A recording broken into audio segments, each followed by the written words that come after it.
Hello viewers and welcome back to Law Chakra. 20 मई की hearing का आपको भी इंतजार था जितना हम सभी को था। वक्फ अमेंडमेंट एक्ट 2025 का ये केस जिसकी अब प्रॉपरली हियरिंग शुरू हो चुकी है। Newly appointed CJI B R. Gavai ने इस मामले को टेकअप किया है और लास्ट हियरिंग में उन्होंने स्पेसिफिकली कहा था कि वो दोनों साइड के पार्टीज को यानी कि पिटिशनर्स और रिस्पोंडेंट्स को 2 घंटे ईच देंगे और जिसके बाद वो इस केस में फैसला देंगे। अब वो फाइनल जजमेंट की बात कर रहे थे या इंटरिम रिलीफ की, ये तो वक्त बताएगा। पर सुप्रीम कोर्ट में 20 मई को वक्फ अमेंडमेंट एक्ट 2025 के खिलाफ फाइल्ड प्लीज की हियरिंग बहुत ही जोरों शोरों से शुरू हो चुकी है। हमने सीनियर एडवोकेट कपिल सिब्बल को इस केस में पूरे सारे पॉइंट्स उठाते हुए देखा है और एस.जे. तुषार मेहता को सेंटर की ओर से मौजूद होते हुए देखा है, जो हर इन पॉइंट्स को क्रॉस क्वेश्चन कर रहे थे। अब हमने देखा था लास्ट हियरिंग में कि सुप्रीम कोर्ट में सीजेआई बी.आर. गवई ने 3 मेन मुद्दे पर डिसाइड किया है कि वे इस मामले की सुनवाई करेंगे और इस केस में इंटरिम रिलीफ देंगे। तो ये 3 मुद्दे हैं। पहला तो वक्फ बाय यूजर का कॉन्सेप्ट, जहां पर न्यू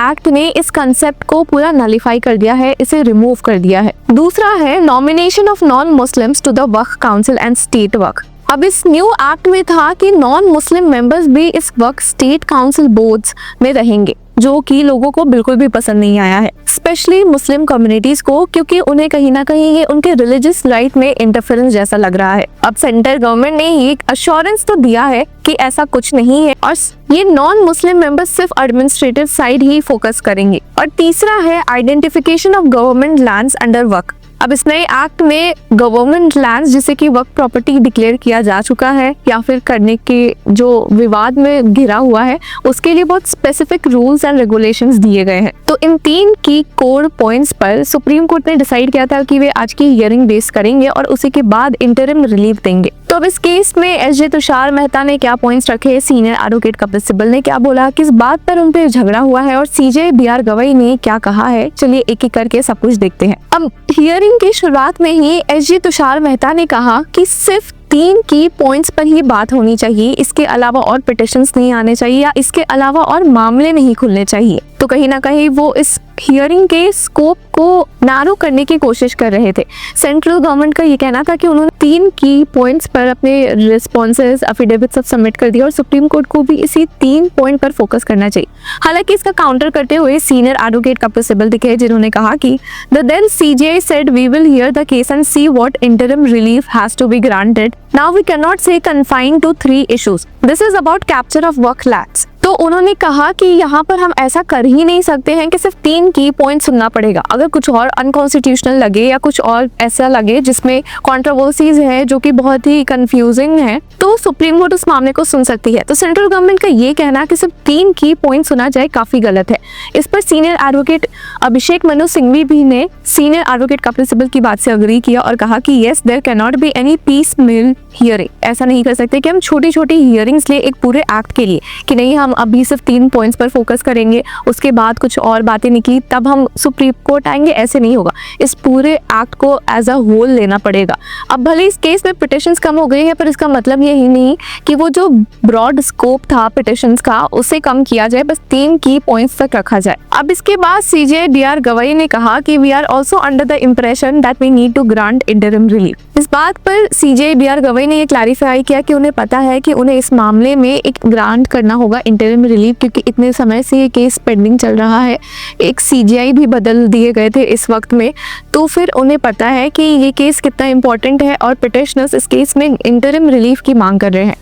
जिसके बाद सीनियर एडवोकेट कपिल सिब्बल ने फिर कहा कि in previous hearings on 17th April 2025 the bench said that it will be preliminary hearing and if required interim relief will be given. अब सीनियर एडवोकेट कपिल सिब्बल ने कहा कि लास्ट हियरिंग में सुप्रीम कोर्ट ने कहा था कि वो इनिशियल थोड़ी हियरिंग करेंगे और देखेंगे कि इस केस में इंटरिम रिलीफ देना है कि नहीं। इस पर एस.जे. मेहता ने कहा कि my lord I will read the order from 17th April 2025 although we are ready to answer all the questions. जिसके बाद उन्होंने कहा कि the bench said that the preliminary hearing will be done and if required interim relief will be given. हालांकि senior advocate Kapil Sibal ने वापस से समझाया कि भले इस टीम पर कोर्ट में मामला दिया है, अभी फोकस करने का सोचा है, पर इसका मतलब ये नहीं है कि वो बाकी सारे मैटर्स नहीं सुन सकते। उन्होंने कहा कि my lord, the court asked answer on these 3 and said also argue on all matters. इस पर सीनियर एडवोकेट अभिषेक मनु सिंघवी ने कहा कि this was done not for truncation of points but extending the other points.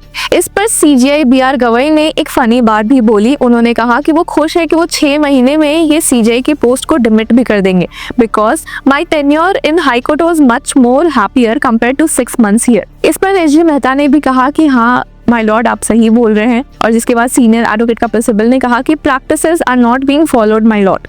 अब सीनियर एडवोकेट कपिल सिब्बल ने यहाँ पर important points raise करना शुरू किया। उन्होंने कहा कि ये जो केस, ये जो एक्ट है 2025 का, वो ये दिखाने के लिए तो बना है कि ये वर्क प्रॉपर्टीज के प्रोटेक्शन के लिए है, उसी के बेनिफिट के लिए है, पर ये केस रियलिटी में वर्क प्रॉपर्टीज को कब्जा करने की कोशिश है। उन्होंने कहा कि in reality it is design to capture वर्क through a process which is non judicial. यहाँ पर उन्हें फर्दर कहा कि private property is being taken away in the name of वर्क एक्ट 2025। अब सीनियर एडवोकेट कपिल सिब्बल ने कहा कि while the investigation report is pending, the वर्क land is taken away without following any due process. उन्होंने कहा कि अभी जब इन्वेस्टिगेशन हो ही रही है कि प्रॉपर्टी वर्क लैंड है या नहीं, उसी में वर्क लैंड का वो स्टेटस रिमूव कर दिया जा रहा है, कोई प्रोसेस नहीं फॉलो हो रहा है। इसके आगे उन्होंने फर्दर कहा कि ऑल्सो वर्क his dedication to Allah and endowment, hence this property can not be transfer to anybody.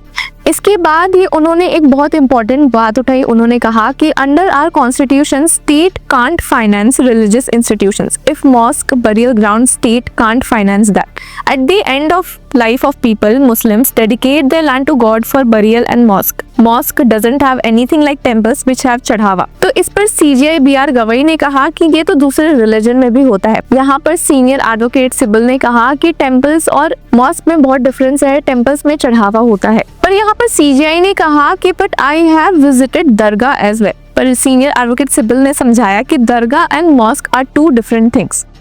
अब सीनियर एडवोकेट सिब्बल ने एक एक करके इस एक्ट के कुछ प्रोविजंस को हाईलाइट किया है। उन्होंने कहा कि as per work act 2025, if N एनक्रोचर creates a dispute on the work lands, that property loses work nature as long as dispute pending. उन्होंने कहा कि अगर एक वर्क लैंड को लेकर डिस्प्यूट हो रहा है कि ये वर्क लैंड नहीं है, एक लैंड जो ऑलरेडी वर्क डिक्लेयर हो गई है, तो जब तक ये डिस्प्यूट चलेगा उसी के बीच में ये प्रॉपर्टी अपना वर्क स्टेटस लूज कर जाती है, जो कि गलत है। इस पर सीनियर एडवोकेट सिब्बल ने फर्दर ये भी कहा कि work act 1913, 23, 54, 84, 95, 2013 and 2005, this is history of work. इतने केसेस में अभी तक ये एक्ट आया है, उसमें अमेंडमेंट्स हुए हैं, चेंजेस हुए हैं, पर I will demonstrate that 2025 is complete departure from the past. तो पास्ट में जो भी एक्ट्स आए हैं वो इसके बेनिफिट के लिए आए थे, और अभी जो एक्ट आया है वो बस शो करता है कि वो बेनिफिट के लिए आया है, और वो वर्क प्रॉपर्टी को पूरा कब्जे करने की कोशिश है, स्टेट इंटरफेरेंस का कोशिश है, ऐसा सीनियर एडवोकेट कपिल सिब्बल का मानना है। इसके बाद वो आते हैं यहाँ पर 2 मेन पॉइंट्स पर, दैट इज वर्क by user and dedication of land till perpetuity. उन्होंने कहा कि अब इस न्यू एक्ट के थ्रू वर्क बाय यूजर को तो कम्प्लीटली हटा दिया गया है, a concept that is recognised in Babri Masjid case. It 5 judge benches say that work by user is a religious practice that continued for 100 years and it is matter of evidence. But अभी जब एक supreme court जज ने, एक bench ने ये कह दिया था कि नहीं, ये वर्क बाय यूजर जो कॉन्सेप्ट है ये एक रिलीजियस प्रैक्टिस है, 100 सालों से हुआ जा रहा है, पर इसी प्रैक्टिस को कम्प्लीटली सेंटर ने हटा दिया है अपने न्यू एक्ट के थ्रू। जिसके आगे सीनियर एडवोकेट कपिल सिब्बल ने कहा कि the government says that in 1913 act, 1923 act and later acts there was requirement for registration, as you didn't register any work not registered will not be work. तो उन्होंने कहा अब गवर्नमेंट कह रही है कि रजिस्ट्रेशन का तो प्रोविजन बहुत पहले से है, आप अभी आके नहीं बोल सकते कि आपकी वर्क प्रॉपर्टी रजिस्टर्ड नहीं है, जबकि ये प्रोविजन बहुत पहले से था, तो मतलब कि आपको अपनी वर्क प्रॉपर्टीज को पहले ही रजिस्टर करवा लेना चाहिए था।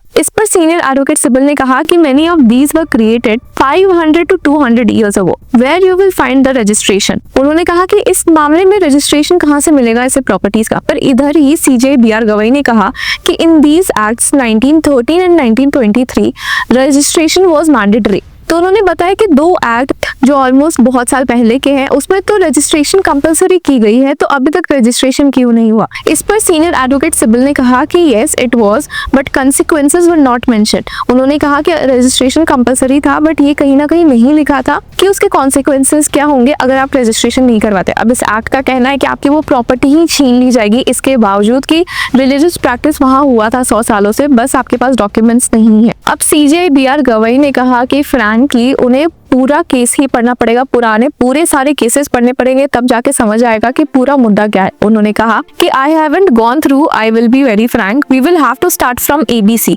Weather under old act provision for registration was mandatory. ये सवाल उन्होंने सीनियर एडवोकेट कपिल सिब्बल से पूछा और उन्होंने जवाब में कहा कि the past law said shall be registered. तो यहाँ पर सीजे बीआर गवई ने कहा कि ये जो वर्ड शैल है उसका मतलब है कि मैंडेटरी नहीं था। शैल बी रजिस्टर्ड है तो शैल मतलब होना चाहिए था, not will be registered, should be registered. यहाँ पर सीनियर एडवोकेट सिब्बल ने वापस से कहा कि there were no consequences, you will be regarded as a waqf. Basically पुराने एक्ट्स में कहा गया था कि रजिस्ट्रेशन होना चाहिए, ये नहीं कि वो कंपलसरी था, मैंडेटरी था। और ये कॉन्सिक्वेंसेस तो कहीं से नहीं थे कि आपकी प्रॉपर्टी वक्फ ही नहीं रह जाएगी अगर आपने रजिस्ट्रेशन नहीं करवाया हो तो। इस पर सीजीआई बीआर गवई ने कहा कि you record your submission as consequences for non registration were not mentioned. अब सीजे बीआर गवई ने सीनियर एडवोकेट कपिल सिब्बल के इन सबमिशंस को रिकॉर्ड पर लाने को कहा है, जहां उन्होंने कहा है कि पुराने एक्ट में शैल वर्ड मेंशन था जो कि ये नहीं स्पेसिफाई करता कि वक्त प्रॉपर्टीज का रजिस्ट्रेशन होना कंपलसरी था, मैंडेटरी था,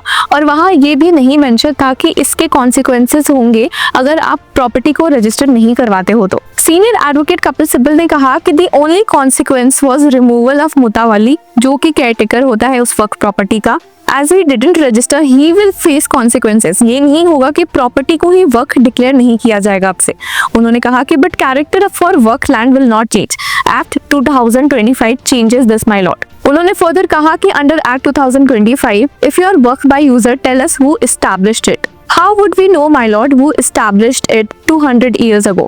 अब इस नए एक्ट में कहा गया है कि अगर वक्फ बाय यूजर प्रॉपर्टी भी है तो इसे एस्टैब्लिश कहाँ से किया गया, और वहीं अगर वक्फ बाय यूजर है तो कुछ प्रॉपर्टीज 200 साल 500 साल पुरानी हो सकती है, तो ऐसे में इससे किसने एस्टैब्लिश किया ये कहाँ से पता चलेगा, किसे ध्यान है। जिसके बाद उन्होंने फर्दर कहा कि in 1954 it became mandatory to register and to be done by mutawalli. इस पर सीनियर एडवोकेट कपिल सिब्बल ने ये करेक्ट भी किया कि 1923 की एक्ट कहती है उसे सही कर लिया जाए। जिसके बाद उन्होंने कहा कि 1958 act Ancient Monuments and Arch Sites and 1904 Ancient Monument Preservation Act. The government can only say we want to preserve the dilapidated property. It doesn't mean it loses the work character. Ownership is not transferred to the government.